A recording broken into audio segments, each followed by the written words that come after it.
eu sou o Thiago, você tá no Música Curiosa e nesse final de semana agora começou a Copa do Mundo de Futebol e daqui a alguns dias tem a estreia do Brasil. E provavelmente você sabe que uma série de músicas aí foram feitas para animar a seleção ao longo da história. Porém, você sabia que apesar de algumas serem consideradas inesquecíveis, outras são bem polêmicas, azaradas ou até mesmo já criticaram o time? Caso não saiba, eu quero saber um pouquinho mais da história das músicas da seleção, fica aí que eu já conto.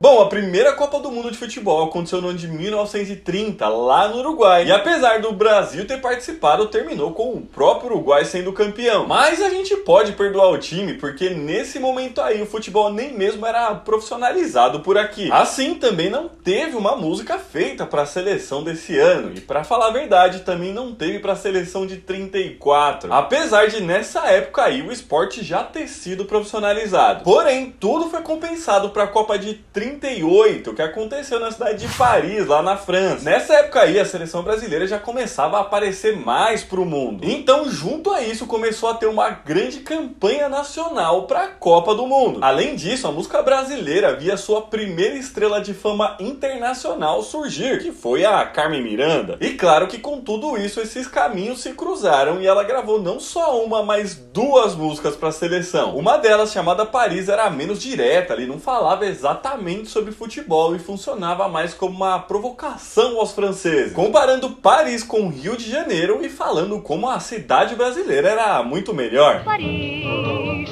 tem loura, mas não tem morena, que lindas mulheres. Já a segunda, chamada Deixa Falar, que foi a que ficou mais conhecida na época, essa sim falava dos times brasileiros e também dos grandes jogadores que estavam na seleção naquele momento. Entre eles, Perácio, Caboclinho, além do Leônidas da Silva. Sem contar que no início da música, Ari Barroso faz uma narração do jogo contra a Tchecoslováquia, que aconteceu nas quartas de final.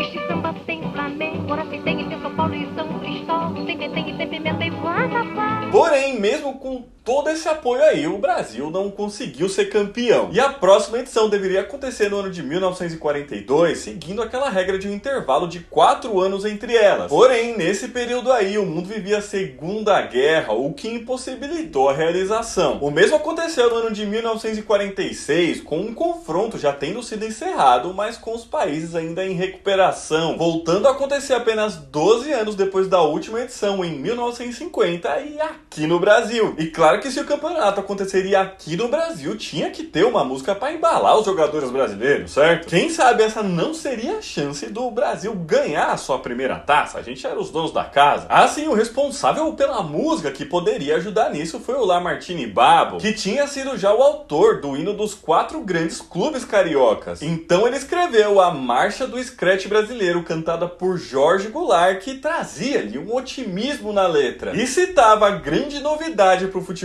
brasileiro, que era o Maracanã, construído justamente para essa Copa. Vamos torcer com fé no nosso coração, vamos torcer para o Brasil ser campeão. Porém, apesar disso, essa música não caiu tanto na boca do povo, ficando marcada uma outra música que não falava nem de futebol e nem sobre o Brasil, que era Touradas em Madrid, mas escrita por Braguinha e popularizada na voz de Carmen Miranda para a marchinha de carnaval.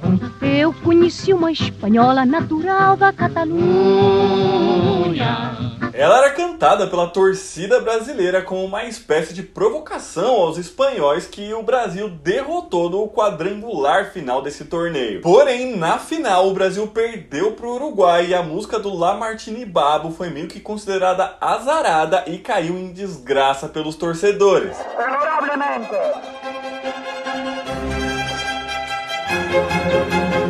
E esse trauma foi tão grande que nem mesmo fizeram uma canção pra Copa de 54. O bicho pegou feio, viu? E essa ideia de não fazer mais músicas antes da Copa também se manteve em 58. Porém, o Brasil vinha jogando bem com a estreia dos novatos Pelé e Garrincha, passando pelas fases e se classificando pra final contra a Suécia. O que fez com que o povo se empolgasse, e se empolgasse muito, claro. Assim, dias antes da grande decisão, ficou pronta a composição dos publicitários Vitor Dagô, Lauro Miller, Wagner Malgeri Neto e Malgeri Sobrinho, que fizeram a música em segredo para que ela não fosse acusada de ser azarada, como aconteceu lá em 50, caso o Brasil perdesse. Mas ela deu sorte e foi eternizada, e eu tô falando da música A Taça do Mundo é Nossa. A taça do mundo é nossa, com brasileiro. Que foi lançada apenas 15 dias após a vitória do Brasil contra a Suécia, que fez a seleção ser campeã da Copa do Mundo pela primeira vez. Pela torcida sueca do Rassunda, pra história ali no... Que show! Quando chegou em 62, animados com o título de 58, e ainda mais que o Pelé já estava consagrado como um dos melhores jogadores do mundo, os torcedores brasileiros estavam confiantes para o bicampeonato. Com isso, uma nova música foi feita por Jackson do Pandeiro, chamada Frevo do Bi, justamente mostrando toda essa confiança e enaltecendo os campeões de 58. Vocês vão ver como é, fica sem Pelé, canta o seu baile de bola.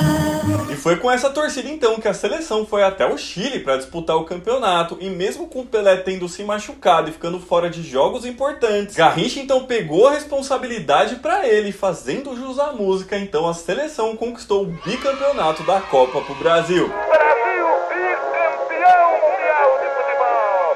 Torcedores futuros de gols. Porém, apesar do Brasil ter ganho as duas últimas Copas, a gente não pode falar que o povo estava animado para a Copa de 66. Isso porque fazia apenas 2 anos que tinha acontecido o golpe militar de 64 por aqui, o que fez com que nem mesmo uma música para a seleção fosse feita para a Copa desse ano. Inclusive, a influência do governo sobre esse time fez com que a performance da seleção fosse muito ruim, não passando nem mesmo da fase de grupo, sendo a primeira seleção já campeã a não passar dessa fase. Ou seja, um fracasso total. Mas quando a gente chega em 1970, a história foi diferente por diversos motivos. Para decidir qual seria a música que apoiaria a seleção para a Copa do Mundo do México, foi feito um concurso que teve mais de 100 inscrições. E entre elas, composições de artistas já bastante conhecidos como Chico Buarque, Edu Lobo e Carlos Imperial. E após um longo processo, o júri, que era composto por publicitários e também ali representantes das empresas que eram patrocinadoras do concurso, chegaram a uma conclusão, e a ganhadora foi uma canção composta por Miguel Gustavo, que era já famoso por alguns jingles, que foi batizada de Pra Frente Brasil, que se tornou uma das mais conhecidas até por conta de toda a divulgação que teve em cima dela.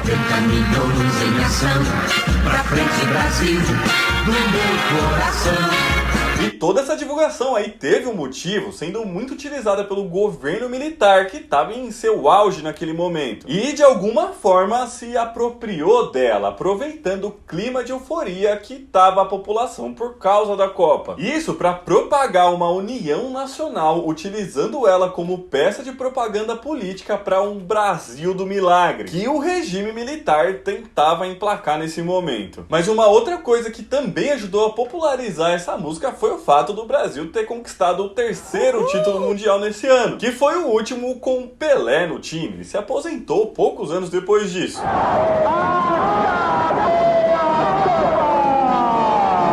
Mas pessoal, antes de continuar essa história aqui, se você estiver gostando desse vídeo, por favor, já deixa o joinha aqui embaixo que ajuda e ajuda muito a gente, tá bom? E se você for novo por aqui, já se inscreve no canal, porque toda semana a gente lança mais vídeo assim, beleza? Quando chegou pra Copa de 74, os torcedores não estavam mais tão animados assim com o time. Isso porque a equipe treinada por Zagallo não tinha se saído muito bem ali em alguns amistosos que ela tinha feito pela Europa. E assim veio uma música que era mais uma crítica do que um incentivo na canção chamada Camisa 10, composta por Luiz Américo. Desculpe, seu Zagallo, mexe nesse time que está muito fraco. Levaram... Mas na direção contrária, o grupo Os Incríveis tentava ainda evocar aquele clima que tava pra Copa de 70 com a música 100 Milhões de Corações. Todos juntos de bandeira na mão, saudando os canarinhos da nossa seleção. Porém, a performance em campo acabou ficando mais próximo ali do que dizia a canção do Luiz Américo, com o time nem mesmo indo pro pódio da competição. As músicas para a Copa de 78 ficaram a cargo do grupo Terra de Santa Cruz, e foram duas. Uma conhecida como Bola Pra Frente e a mais tocada, Gol Brasil! É um gol com mão de ouro.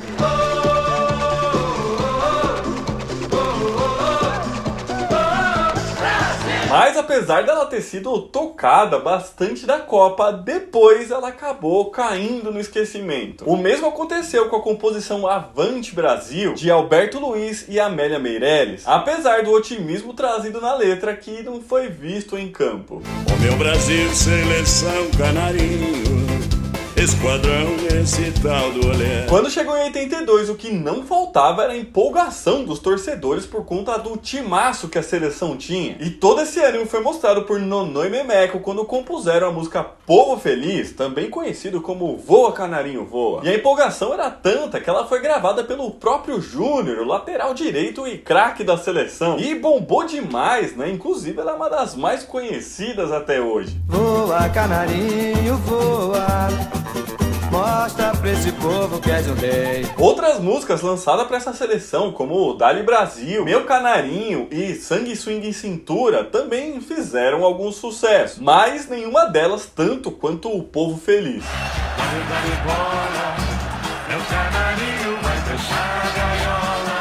Mas infelizmente nem mesmo toda essa empolgação aí foi o suficiente para ajudar o time a ser campeão naquele ano. Quando chegou para a Copa de 86, o time ainda era bastante parecido com o time de 82, já que ele era repleto de craques. Porém, por conta da decepção lá da Copa anterior, o povo tava um pouco receoso, então a empolgação não era a mesma. Assim, então se tentou fazer músicas para a seleção para trazer essa animação de volta. E nesse momento foi composta por Roberto Nascimento a música O Mundo é Verde e Amarelo, cantada por um coral que tinha vários dos jogadores convocados para a seleção, inclusive o Júnior novamente, né?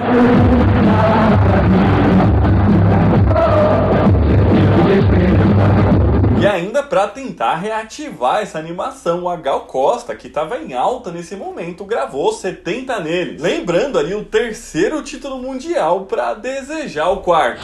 Vai começar de novo, é novamente tempo de paixão. Mas a que ficou mais conhecida mesmo foi a canção chamada Mexe Coração, composta por Michael Sullivan e Paulo Massadas, para sonorizar toda a cobertura da TV Globo para aquela Copa. E até por isso acabou ficando aí na cabeça da população. Vai no peito da raça, buscar nossa taça e ensinar pro mundo inteiro a sua dança. Porém, isso também não ajudou a seleção a conquistar o quarto título. Pra Copa de 90, vendo que a música que fez mais sucesso aí era pra cobertura televisiva, os canais de TV justamente passaram a investir nisso e por isso foram elas que ficaram mais conhecidas. Porém, a Globo, além de ser a maior emissora, ainda tinha a gravadora Som Livre, que gravou um LP com músicas pra Copa. E assim conseguiram emplacar a música Papaessa Brasil, também composta pelo Michael Sullivan e pelo Paulo Massadas, que acabou tocando mais que as outras. Meu Brasil campeão, tudo de novo, tudo. Porém, assim como a seleção, a música também não foi muito pra frente não. Quando chegou a Copa de 94, a população não estava muito animado com o time, até porque a performance da seleção nas eliminatórias não tinha sido muito boa. Tanto que rendeu uma paródia da música W Brasil do Jorge Ben, feita pela rádio Transamérica, que simplesmente metia o pau no time. Cuidado com o ataque do Equador, tira esse barreira daí. Esse cara tem que... Porém, pouco antes do campeonato começar, a Globo começaria a passar em suas transmissões a música que viria a ser eternizada. E eu tô falando da música Coração Verde e Amarelo, composta pelo Aldir Blanc, que é bastante tocada até hoje. Eu sei que vou do jeito que eu sei, de gol em gol, com direito a replay. Ainda mais que ela não parava de tocar quando a seleção conquistou o quarto título mundial nesse ano. O Brasil quer gritar com você, tetracampeão mundial de futebol! 4 anos depois, meses antes da Copa de 98 começar, uma série de canções começaram a surgir a fim de que ela fosse a música da seleção. Entre elas, Gilberto Gil lançou Balé de Bola, o Júnior fez uma outra releitura lá das músicas originais de 82, que ficou conhecida como Pagode da Seleção, e ainda tentaram fazer uma outra música mais sob medida, que chamava Festa Brasileira, que contava com Beto Jamaica, Ivete Sangalo, Carla Vice, Netinho e Zeca Pagodinho, mas nenhuma delas fez muito sucesso. Meu coração de torcedor esperou tanto tempo por esta ocasião. Foi o refrão de outra música que acabou sendo cantada pelos torcedores, e eu tô falando do trecho da música Grito de Guerra, lançada por Nelson Biasoli em 79, que dizia: eu sou brasileiro com muito orgulho. Olha aí da onde veio esse negócio.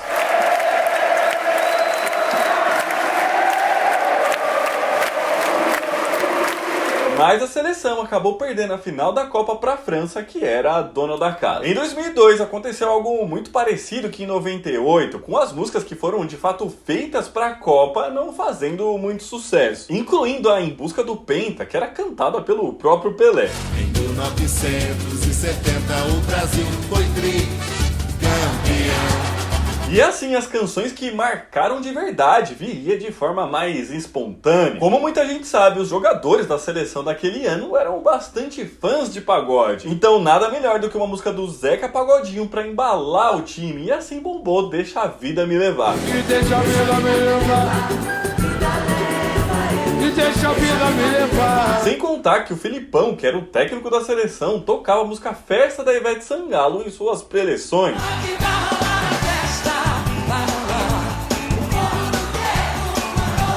Assim então, mesmo não tendo nada a ver com futebol, essas duas músicas marcaram o 5º título da seleção brasileira em 2002. E pede calma, eu te amo, diz Cafu. Brasil!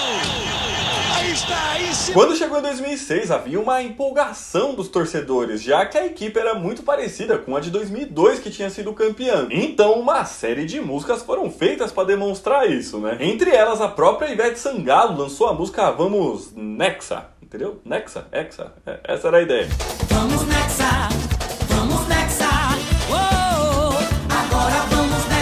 O Gilberto Gil readaptou a música Balé de Bola lá de 98 e passou a chamá-la de Balé de Berlim, já que a Copa era na Alemanha. E o Pelé lançou um disco inteiro. Porém, a seleção acabou não indo muito bem, foi eliminada e assim essas músicas também caíram no esquecimento. Pra 2010, nenhuma canção fez muito sucesso, nem mesmo antes da Copa. E pra falar a verdade, nem mesmo foram gravadas ou divulgadas muitas músicas pra seleção desse ano. Então, nem tem muito o que falar aqui. Acho que a música que mais marcou aí a Copa de 2010 foi a Waka Waka da Shakira, mas essa aí era tema da Copa do Mundo e não da seleção brasileira. Bom, mas agora chegou a hora então da Copa de 2014, que aconteceu aqui no Brasil, então é claro que foram criadas aí diversas músicas para a seleção. Porém, elas tinham teores diferentes. Quem era mais velho nessa época aí vai lembrar que boa parte da população estava insatisfeita com os gastos que o evento traria para o Brasil, em detrimento de ações sociais que poderiam ser feitas. E foi justamente nesse sentido que o Edu Krieger lançou a música Desculpe Neymar, trazendo essa temática. Desculpe, Neymar, mas nesta Copa eu não torço por você. Porém, também tiveram diversas músicas de apoio à seleção, e uma das que ficaram mais famosas foi a País do Futebol, lançada por MC Guimê e Emicida. Com certeza vocês lembram dela. Eu sou País do Futebol, negou a técnico sambo, tocou Neymar. Mas além disso, teve uma nova versão de Povo Feliz lançada pelo Júnior, Mostra Tua Força, composta por Wilson Simoninha e Jair Oliveira, além da música que era tocada nas transmissões da Globo, chamada de Somos Um Só. Vamos torcer e jogar todos juntos, mostrar nova... Mas todos sabem como terminou essa Copa, né? Gol da Alemanha. Trauma. E na última Copa, agora de 2018, também não tivemos ali muitas músicas marcantes. Porém, um grupo de torcedores chamado Movimento Verde Amarelo, liderado por Luiz Carvalho, ficou a cargo de incentivar a seleção, e assim eles criaram a música de arquibancada conhecida como Brasil Olê Olê Olê, que fala sobre os 5 títulos que o Brasil já teve e fez muito sucesso.